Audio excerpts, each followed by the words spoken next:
Hello, welcome to the Friday Business News Report. It's now time to bring you the feature on the show today as we assess Nigeria's state of the economy. Now, debt service into revenue rate jumped 54.66% just in 2019 to 72% in 2020. The federal government made a total of 3.25 trillion naira last year, according to a review of the budget performance for the 2020 Appropriation Act. The review also shows that the federal government spent a total of 2.34 trillion naira on debt servicing within the year. This means that 72% of government's revenue was spent on debt servicing. In 2019, the federal government also made a total revenue of 3.86 trillion naira. And within the year, debt servicing gulped 2.11 trillion naira. This puts the federal government's debt servicing to revenue ratio in 2019 at 54.66%. Now, this means that between 2019 and 2020, the federal government's debt servicing to revenue ratio jumped 54.66% to 72%. As of March 31st this year, the Debt Management Office put Nigeria's total debt at 33.11 trillion naira. Out of this figure, 20.64 trillion naira was also spent and owed to domestic creditors, while 12.47 trillion naira, which forms about 37% of that figure, was owed to foreign creditors. Of the domestic debt profile, now 16.51 trillion naira belongs to the federal government, while 4.12 trillion naira belongs to the 36 states of the Federation and the Federal Capital Territory Administration. Now, although the federal government insists that consistently argues that its debt to gross domestic product is low, economists and experts say that it is better to use debt servicing to revenue ratio to measure a country's level of indebtedness. Now, this is because the debt servicing to revenue ratio measures a country's capacity as well to be able to ensure that they reduce the level of indebtedness and also repay its loans. Well, joining me now live at Skype to discuss this trend and much more in terms of debt servicing versus the revenue generation capacity and strategy of the country, I have Adeola Ogunbodede. Good to have you at the breakfast show this morning. Good morning. Now, Adeola, good morning. Debt servicing to revenue rate for the federal government jumped from 54.6% to 72% just last year. Now, this limits the growth forecast we have set ahead, as there isn't adequate economic, social, or even infrastructure development to stimulate the economy, and funds borrowed have not necessarily translated to aggressive economic growth. How limiting do you think this strains the economic recovery pattern versus government insisting that the debt threshold is still in an okay baseline, really? Basically, from the analysis that we have on ground and from the results too, even that has been displayed even across the platforms, and even the one we also got from DMO, the jumping from 54% to 72% actually is not palatable. It's not okay. And when you look at it vis-a-vis what is going on, especially in the economic plan, even to grow the economy, I would say it is not a good story, even to say as of today. And if this should continue, basically, I would say there's going to be a great challenge even upon the economy in future. And I think that's the reason why economists are speaking and everybody is shouting at present. We need to actually nip this in the bud and find a way out of it so that our plan to grow the economy and to be able to sustain the economy can be entrenched. And consecutively, we've seen the debt levels rise irrespective of the COVID-19 pandemic. Now, managing our debt burdens at federal and state levels are one of the biggest tasks for governments today. Yes, borrowings are necessary, but a loan repayment strategy is what Nigerians are most concerned about. Do you share in this sentiment as well? Yeah, I think as a result of the challenges of the Abacha era, where we have so much debt piled up, and when the Obasanjo tenure or whatever came on board, DMO, the Debt Management Board, actually was established to be able to manage this aspect, because we know that it is good for us to borrow, but we should borrow responsibly. But we've seen that in the country, even as of now, and what has been going on, we have been borrowing recklessly. and we have been spending those money borrowed recklessly also. Because when you borrow, you should be able to target to an asset and infrastructure that by the time you are able to complete, it is going to help generate the revenue to pay back the debt. But in Nigeria, it is the opposite. We borrow this money to spend on things that should not be spent on, and at the end, even the project we want to do, they become white elephant projects, and at the end, nothing comes out, and it becomes a burden even upon everybody. And you make mention of revenue generation mechanisms that ought to be explored. Now, alternative revenue generation mechanisms, and then even expanding the revenue base through strategic growth in the economy, from agriculture to ICT, manufacturing, services sector, and much more. It's quite critical for state governors at this point in time to take these conversations much more seriously, be intentional, be strategic across key sectors of the economy. We cannot just expect the traditional models that have already clearly been labeled as deficient to still be the order of the day, don't you think? Yeah, you are correct. Because as it is now, state governments are reliant on the federal government to support them every month. And from what we've seen, even already on ground, 16 trillion being owed by federal government to domestic debtors, and 4 trillion by state government. That means federal government is actually even at a greater debt.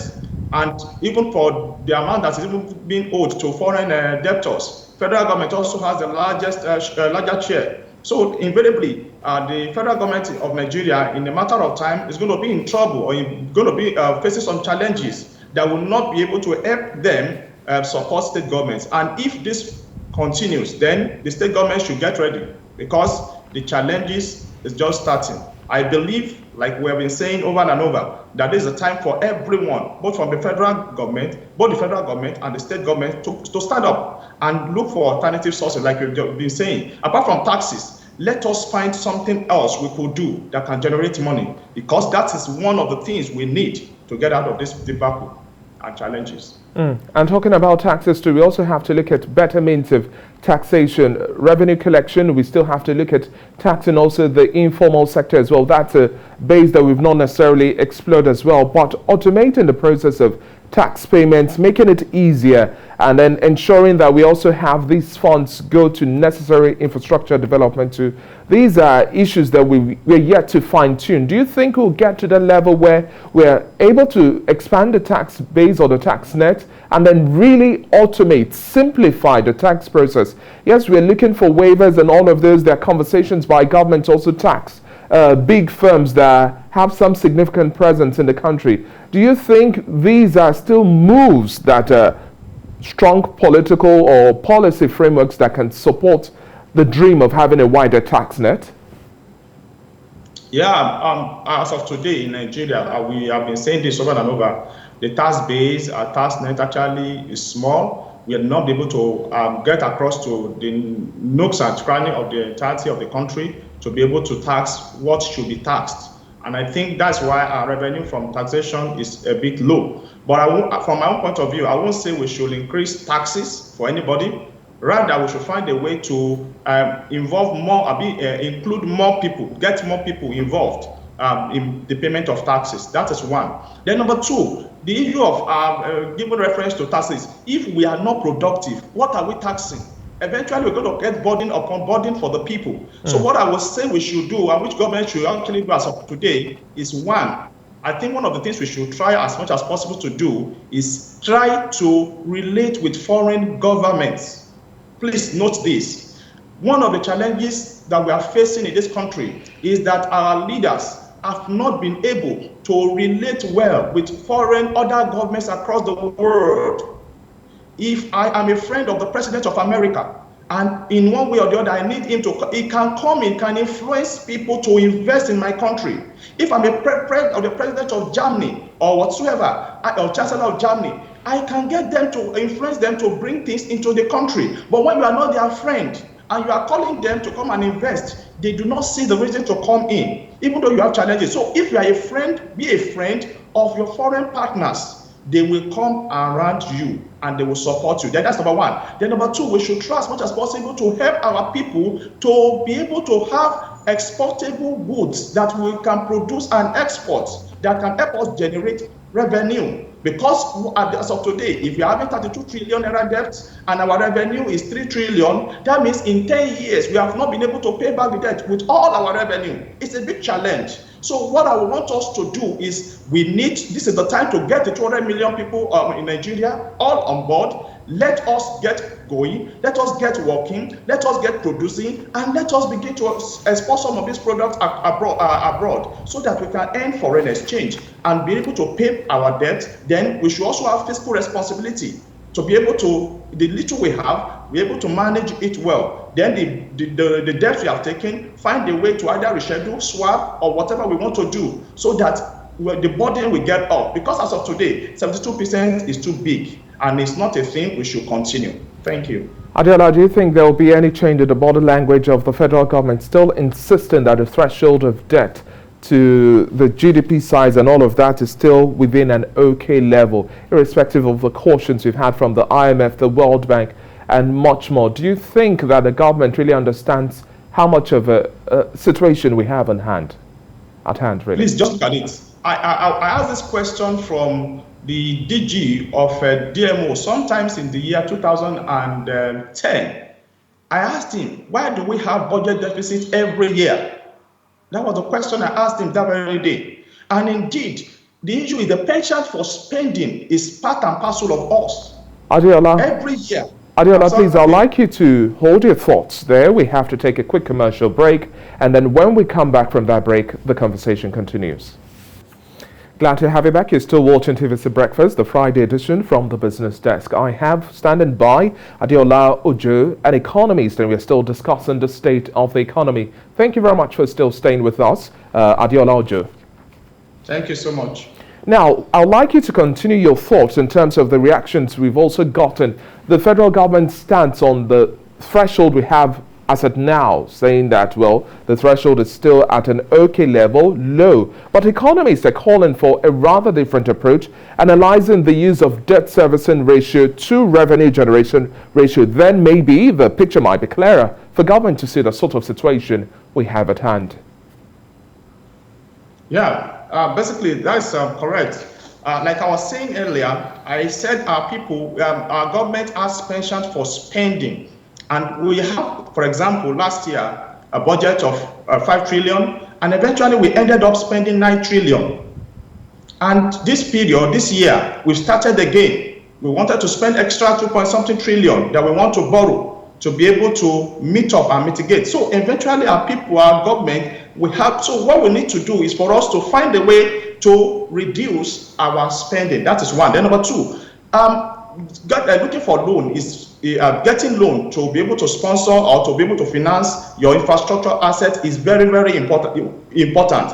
And I was one of those who actually proposed this at the beginning of this administration in 2016 when there was recession, that there's a need for us to go out there and borrow. But the way and manner our government have been borrowing is not okay. So they tell us nominal the GDP, the percentage of debt to GDP is still low. We can continue to do. And I think what the postulations of the economists are correct as of today, because if you have, for example, now we have 72% of our revenue being used to service debt. So I think from now on, we should say we should no more borrow until we have been able to pay a part of what we are owing.